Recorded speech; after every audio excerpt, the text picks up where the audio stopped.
ధర్మరాజు విషయంలో వద్దంటాడు కానీ ధర్మము అనేటటువంటి ఒక సన్నని తెర కింద అవిభాజ్యమై విడదీయడానికి వీలు లేనటువంటి ఒక జూదమునందు బలహీనత ఒకటి ధర్మరాజు. ద్రాక్ష పండు ఉందనుకోండి, తొక్క తీసి తింటారంటే కుదరదు. అలా ఎవరైనా తింటారా? తొక్కతోనే తినాలి. ధర్మము గుజ్జైతే పైన తొక్క అవిభాజ్యముగా పండుతో సమానం ఎలా అయిపోతుందో అలా ధర్మం మీద కొంచెం దాని మీద అనురక్తి కూడా ఉంది ధర్మరాజుగా బలహీనత గురించి. కానీ తనంత తానుగా వెళ్ళినవాడు మాత్రం కాదు. ఆ పరిస్థితి ఎలా వచ్చింది అదంటే ఇక దైవ ప్రేరితం కాబట్టి వెళ్ళాడు. మహారాజులు నీతి పాటించవలసి వస్తే రెండు ఎప్పుడూ చెయ్యకూడదు. ఒకటి మోసం చేయకూడదు, రెండు ఏ కారణం చేత జూదం ఆడకూడదు. కానీ జూదం ఆడమని పిలిచి నన్ను నిగ్రహిస్తున్నారు, బలవంత పెడుతున్నారు మీరు. ఆయనకున్నటువంటి ధర్మం ఏమిటంటే ఆయన సూర్యుజూదం ఆడదామన్నా ధర్మయుద్ధం చేద్దామన్నా కాదు అని అనడం. ఆయనకు అదో ధర్మం. ఆ ధర్మం అన్న పొర ద్రాక్ష పండు మీద ఉన్నట్టుగా ఉండి ఆయన బలహీనతని కప్పేసింది, కప్పి పాడు చేసింది. అది చూశారు. ఎంత గొప్పవాడైనా ఒక చిన్న బలహీనత చాలు కొట్టేసింది. అది ఆ శకుని కనిపెట్టేశాడు. దీని వలనే పాడు చేసేయచ్చు వాళ్ళని. కాబట్టి పాపవృత్తంబు జూదంబు పార్థివులకు మోసం చేయడం, జూదమాడడం మంచిది కాదు. కాబట్టి మనకి ఎందుకు ఇప్పుడు అది, ఎందుకు ఆ ఆట వద్దు. ప్రభువులు అటువంటి పనుల జోలికి వెళ్ళకూడదు, వద్దన్నాడు. నిజానికి ధర్మరాజు వెంటనే రండి రండి రండి ఆడుకుందాం, ఇన్నాళ్ళకు అవకాశం వచ్చింది అని ఆయన ఏం అనలేదు, వద్దు అన్నాడు. పాపవృత్తంబు జూదంబు పార్థివులకు అని కుటిల మార్గులైన కుచ్చిత కితములతోడగడగి జూదమాడ జనదు దాన చేసి అర్ధధర్మ వివర్జితులకు రెట్టివారు జగములోన. ఆయనకి తెలుసు ఆడవలసి వస్తే అక్కడ శకుని ఉన్నాడని. అంత అమాయకుడు గాడు, అంత తెలివి తక్కువ అడుగాడు ధర్మరాజు గారు. సర్వజ్ఞుడు. తమ్ముడి ముఖం చూస్తే చెప్పేస్తాడు, గోడ వాసన చూస్తే చెప్పేస్తాడు. అంత తెలివైన వాడు. ఆడవలసి వస్తే శకుని పెడతారు తనతో ఆడడానికి పసిగట్టలేనివాడా. అందుకే శకుని వంక చూస్తేనే చెప్పాడు ఈ మాట. కుటిల మార్గులైన కుచ్చిత కితములతోడ గడగి జూదమాడ చనదు. కుటిల మార్గం, తప్పుడు మార్గంలో మోసం చేసి జూదమాడడానికి సిద్ధపడేటటువంటి వాళ్లతో జూదం ఇప్పుడు ఆడకూడదు. ఒకవేళ అలా ఆడితే అసలు జూదమే ఆడకూడదు. మంచి వాళ్ళతో ఆడారండి ఉండదు. ఇక రెండోది అసలు ఉండకూడదు. అలా కానీ ఆడితే దాన చేసి ముందేం పోతుందంటే అర్థం పోతుంది, తర్వాత ఏం పోతుందంటే ధర్మం పోతుంది. అర్థధర్మములు రెండూ నశించిపోతాయి. ఆ రెండూ నశించిపోయిన తర్వాత మనిషి భ్రష్టుడైపోతాడు. కాబట్టి వద్దు, ఈ జూదం మనం ఆడవద్దు అన్నాడు. అనగానే శకుని ధర్మరాజు దగ్గరికి వచ్చి ధర్మరాజును చూసి అన్నాడు, నువ్వు జూదకళలో గొప్ప నేర్పరివి అంటారు, మేధావివి అంటారు, కీర్తివంతుడవు అంటారు, రాజనీతి తెలిసిన వాడివి అంటారు. ఏమిటి తెప్పిపడిపో. ధర్మయుద్ధం ఎంతో సుహృజ్యూతం అంతా తెలిసిపోయిందిగా. తన వంక చూసి చెప్పాడు, నువ్వు మోసగాడివి, మోసంతో జూదం ఆడతావని చెప్పేస్తున్నాడుగా, కపట జూదమని. అటువంటి వాడివి జూదాన్ని దూషించచ్చా? ధర్మయుద్ధాన్ని దూషించడం లాంటిది కాదా?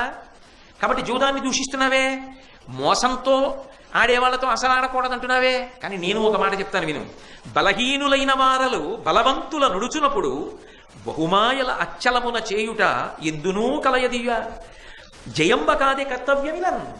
చాలా బలవంతులైన వాళ్ళు ఉన్నారు, వాళ్ళని ఏ కారణం చేత ఓడించలేదు, కానీ ఓడించి తీరాలి. ఆ పరిస్థితి బలహీనులకు వచ్చింది. అప్పుడు ఏమిటి మార్గం? మోసం చేయడం ఒకటే. జయం పొందామా లేదా అదే ప్రధానం. అంతేగాని మోసం చేశామా, న్యాయంగా ఆడామా, ఇవన్నీ ఏమిటి? యుద్ధం జరుగుతోందనుకో, ప్రాణం మీదకి వచ్చిందనుకో, మోసం చేస్తారు, చేసి యుద్ధం చేస్తారు. జయం పొందాడా లేదా అంతే. ఇది అంతే, రెండింటికి ఒకటే నియమం. మళ్ళీ కపట జూదం మోసగాళ్లతో ఆడకూడదంటావే, అంటే నాతో ఆడకూడదని నువ్వు అనడానికి వీలు లేదు. నిగ్రహించి బంధనంలోకి తీసుకొస్తున్నారు మెల్లిగా ధర్మరాజు గారిని.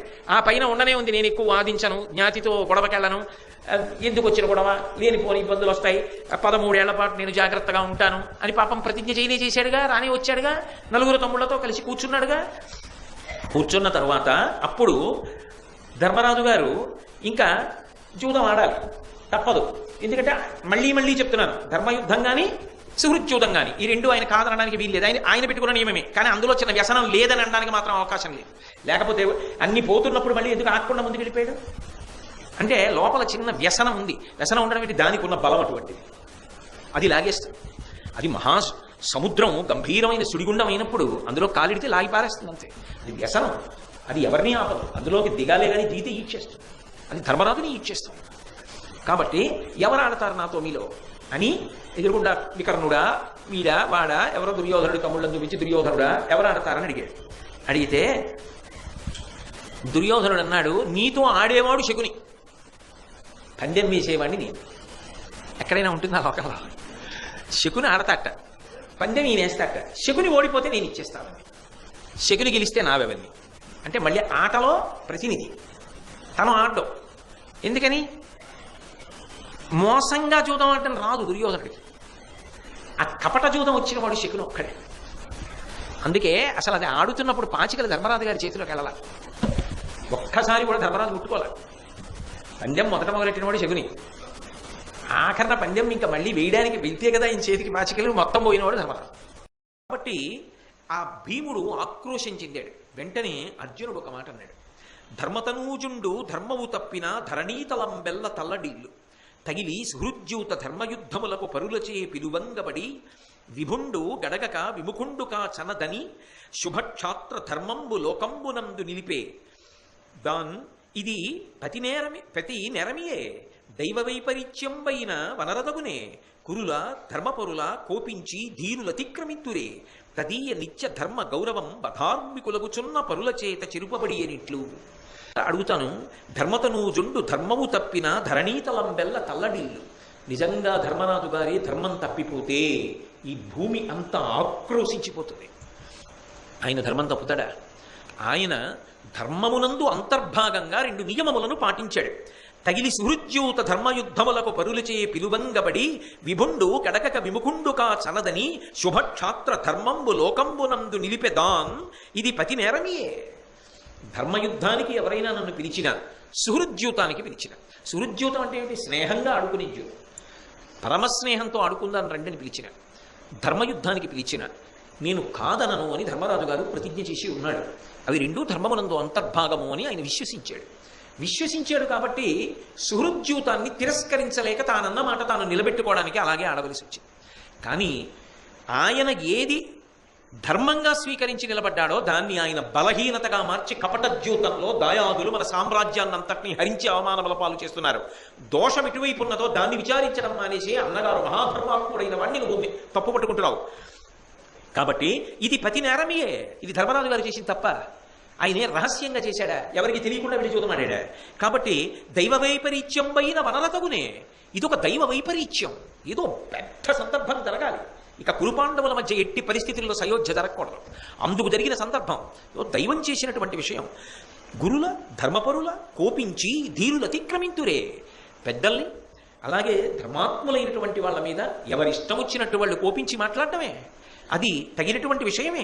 తదీయ నిత్య ధర్మ గౌరవంబు అధార్మికులగుచున్న పరుల చేత చిరుపబడి అనిట్లు. ఒక ధర్మాత్ముడి ఇవతల వైపు ఉన్నాడు, అధార్మికుల అవతల వైపు ఉన్నారు. అధార్మికులందరూ కలిసి ధార్మికుడి యొక్క ధర్మాన్ని బలహీనతగా చూపించి అపఖ్యాతి పాలు చేసి ఆయన్ని అపనిందల పాలు చేసి కష్టాల పాలు చేస్తున్నారు. అది గమనించడం మానేసి అన్నగారు ఏదో తప్పు చేసినట్టు మాట్లాడతామే. ఆయన ఏం చెయ్యకూడని చేశాడా, తెలియంది చేశాడా?